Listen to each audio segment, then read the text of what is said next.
예, 일단은 뭐 사람은 이제 뭐 이 동양에서는 귀인이라고도 하고 서양에는 뭐 행운의 여신이라든지 뮤즈라고 하든지 뭐 이렇게 그래서 이제 귀인을 만났을 때 뭔가 인생에 필 수 있는 부분들이 있다라고 볼 수 있고요.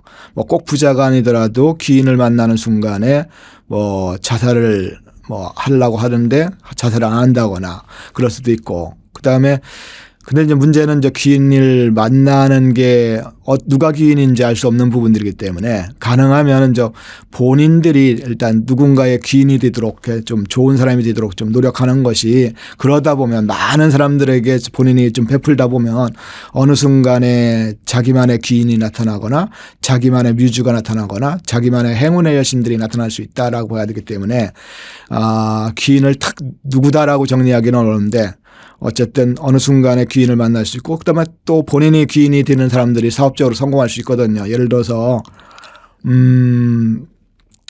그 새벽 배송의 김슬아 대표 같은 경우 마켓컬리라는 그 새벽 배송인데 이분이 이제 갈비집을 갔는데 늘 갈비가 되게 맛있어서 남편하고 같이 갔는데 줄을 항상 2시간 정도 서 있어 가지고 남편이 좀 짜증을 낸 거예요. 왜 이 집을 꼭 오느냐. 다른 갈비들 많은데.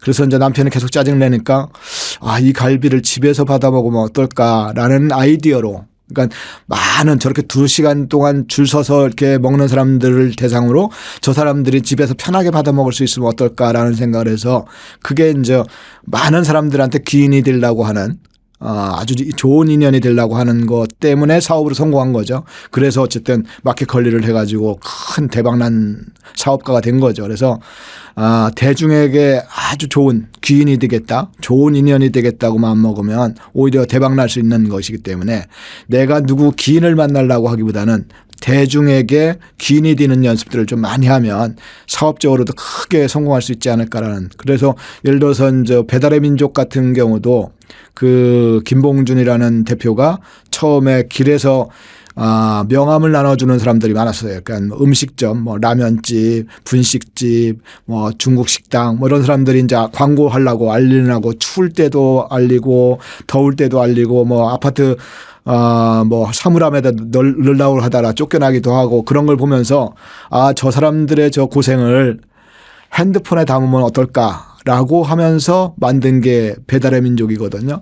그만큼 대중에게 귀인이 되려고 하면 저절로 본인이 크게 돈 벌 수 있다. 그래서 내가 귀인을 만나려고 하는 것보다는 내가 누군가의 귀인들이 되겠다라는 생각을 하면 훨씬 더 크게 성공할 수도 있지 않을까라는 생각이 듭니다. 그렇죠. 일단 본인이 인복이 많아 본인이 딴 사람에게 인복이 되어주면 자연스럽게 본인이 인복을 얻을 수 있지 않을까. 그러면 예를 들어서 배달의 민족 대표라든지 예를 들어서 마켓컬리의 대표라든지 이런 분들은 당연히 이제 사람들이 많이 모이니까 인복이 있어지는 거죠. 처음에야 뭐 몇 명 없었겠지만 그렇게 본인이 대중에게 귀인이 되는 순간에 본인은 저절로 인복이 있는 거기 때문에 인복을 기다리는 것보다는 오히려 본인이 인복이 있어지는 그러니까 다른 사람들한테 인복이 되는 귀인이 되는 연습을 좀 하시는 게 훨씬 더 좋다라고 봐야 되겠죠. 일단 뭐 대운이라는 것이 이제 10년 반나 이렇게 흘러가는 운을 얘기하는데 좋은 대운이 이제 들어올 때는 뭐 주변에 이제 좋은 사람들이 많이 모이게 되죠. 뭐 이렇게 좀 나쁜 사람들이 모이지 않고 좋은 사람들이 많이 모이고 그다음에 뭐 작은 좋은 일들이 생길 수 있어요.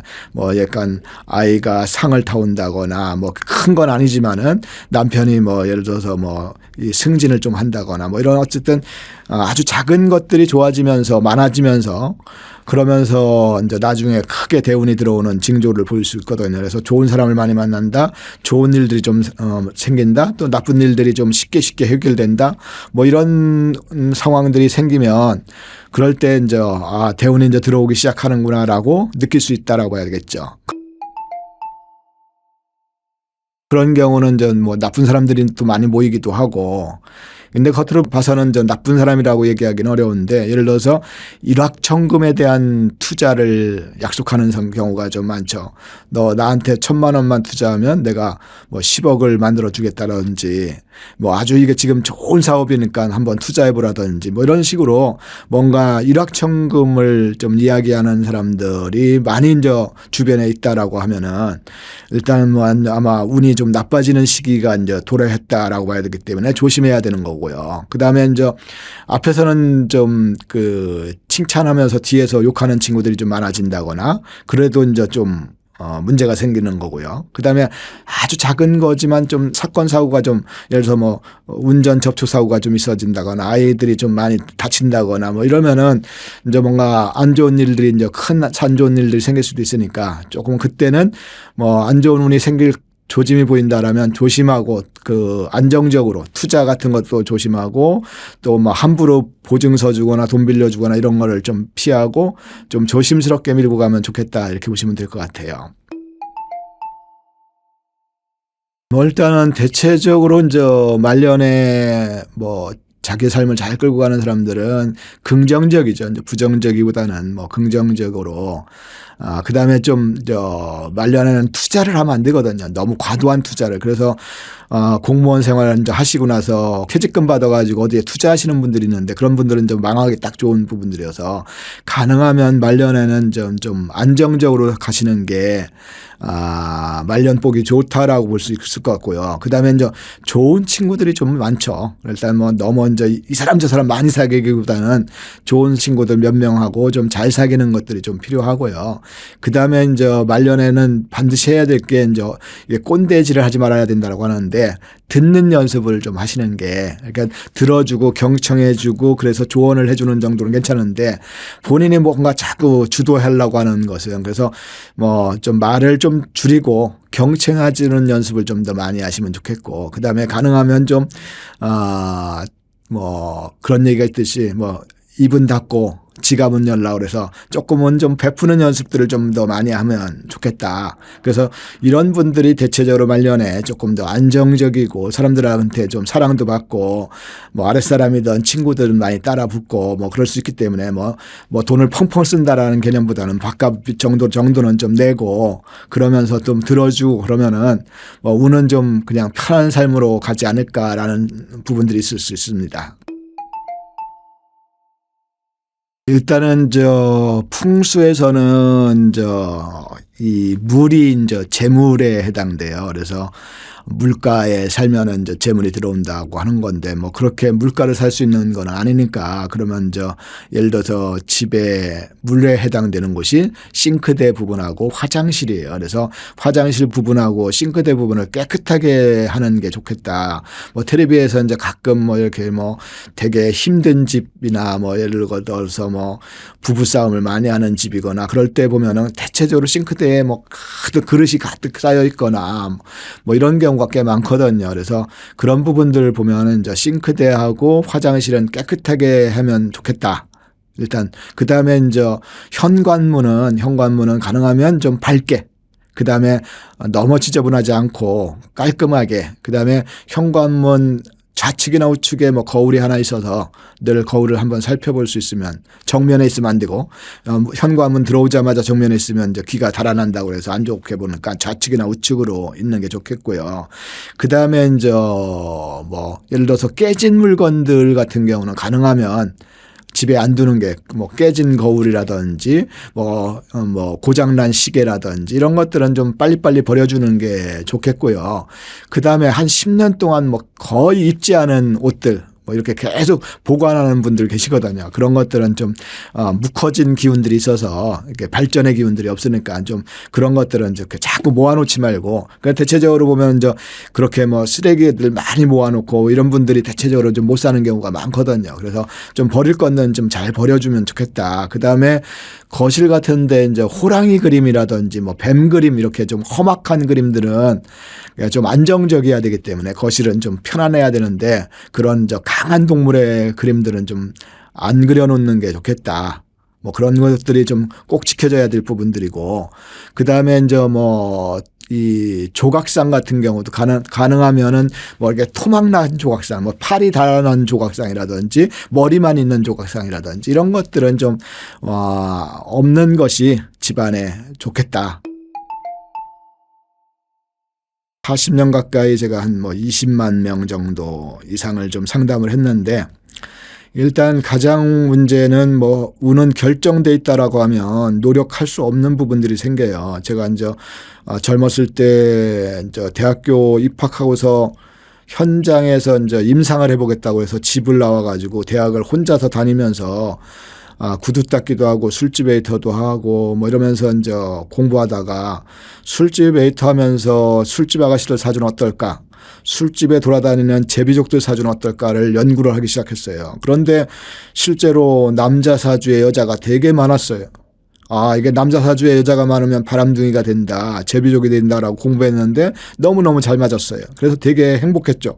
그런데 한 6개월 정도 되다 보니까 저 사람들은 아무 잘못도 없는데 뭐 남자 사주의 여자로 태어난 거는 자기 잘못도 아니고 엄마 아버지가 낳았는데 나놓자마자 제비족이나 바람둥이 되라고 나왔으면 무슨 재미로 사나가 그런 생각을 했어요. 그런데 그래서 내가 이 공부를 그만해야 되겠다. 내가 저 사람들한테 맞출 수는 있어도 희망을 줄 수 없다라고 하면 공부해야 될 이유가 없다라고 했어요. 생각을 했어요. 그런데 어느 날 다른 사람들 상담을 하다 보니까 남자 사주에 여자가 많은 사람들 중에서 성공한 사람이 있었어요. 산부인과 의사. 여자 임산부를 대상으로 크게 성공해 있더라. 또 남자 연예인들, 여자 팬들을 몰고 다니면서 크게 성공하더라. 그래서 어떤 사람 사주든 간에 장점과 단점이 동시에 있지 단점만 있지는 않더라.